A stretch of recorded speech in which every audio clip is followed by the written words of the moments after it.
بسم اللہ الرحمن الرحیم۔ میرے چینل پر آنے والے سبھی دوستوں سے گزارش ہے کہ پلیز میرے چینل کو سبسکرائب ضرور کریں۔ آپ کے اس دوست کو آپ لوگوں کی سپورٹ کی بہت زیادہ ضرورت ہے، شکریہ۔ اب چلتے ہیں واقعے کی طرف۔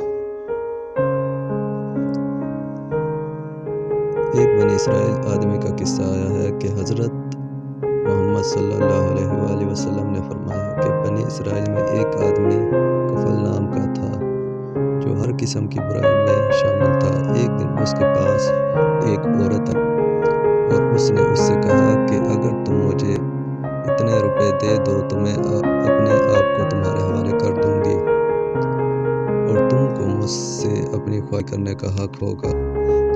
وہ شخص پہلے ہی سے برائی کا عادی تھا، اسے یہ غنیمت نظر آیا اور اس نے اس عورت کو رقم دینے کا وعدہ کر لیا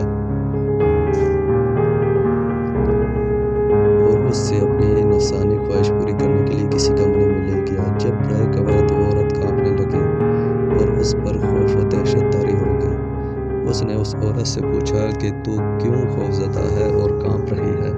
وہ کہنے لگی کہ میں نے میری پوری زندگی میں کبھی یہ حرکت نہیں کی اور آج مجھے اس حرام و ناجائز کام کو اس لیے کرنا پڑ رہا ہے کہ میرے بچے گھر میں بھوکے پیاسے ہیں اور ان کا کوئی کفیل نہیں اور کھانے کا کوئی سامان نہیں۔ میں انتہائی مجبور ہو کر سوچنے لگی کہ کیا کر سکتی ہوں، تو میرے ذہن میں آیا کہ میں اپنی عصمت اور اپنی پاک دامنی کو بیچ کر اس سے جو کچھ روپے حاصل ہو جائیں ان سے بچوں کا گزارا کر سکتی ہوں۔ اس لیے میں نے اس برائی کا ارادہ کیا، مگر مجھے اللہ کا خوف ہو رہا ہے اور اس لیے مجھ پر کپ کپی طاری ہے۔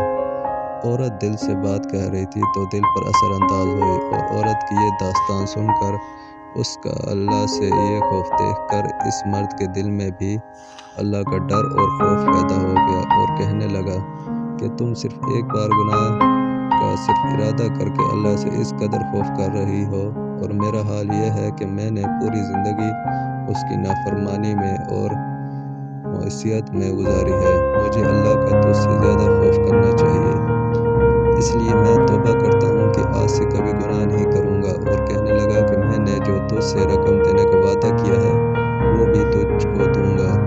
چنانچہ اس نے اس عورت کو رقم بھی دی اور برائی سے توبہ بھی کر لی اور عورت وہاں سے واپس ہو گئی۔ یہ آدمی اس کے جانے کے بعد ندامت کے ساتھ اللہ کے سامنے رو کر گڑ گڑا کر اپنے گناہوں کی معافی مانگنے لگا اور اسی حالت میں اسی رات اس کا انتقال ہو گیا۔ بنی اسرائیل میں اللہ تعالیٰ کی ایک سنت جاری تھی کہ جو آدمی اچھا ہوتا ہے اس کی اچھائی اور نیکی قدرت سے اس کے دروازے پر لکھ دی جاتی اور اگر کوئی برائی کرتا تو اس کے دروازے پر اس کی برائی کا ذکر کر دیا جاتا۔ اور یہ کفل نامی شخص تو اتنا برا تھا کہ اس کے دروازے پر روزانہ کچھ نہ کچھ اس کی برائی لکھی ہوئی ہوتی تھی کہ آج اس نے زنا کیا، آج اس نے شراب پی یا کوئی برائی کی۔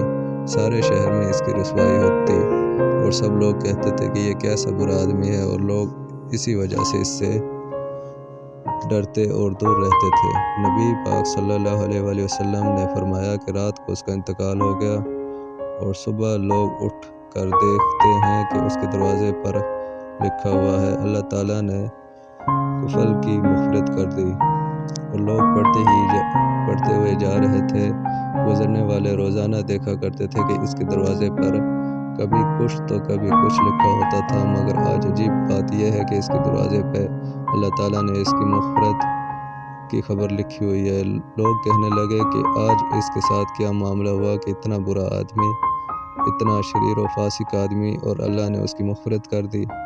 جب لوگوں نے تحقیق کی تو اس عورت کا واقعہ معلوم ہوا۔ خود عورت نے آ کر بتایا کہ رات ایسا ایسا واقعہ ہوا تھا۔ تب لوگوں کو سمجھ میں آیا کہ اللہ نے اس لیے اس کی مغفرت کر دی۔ شکریہ۔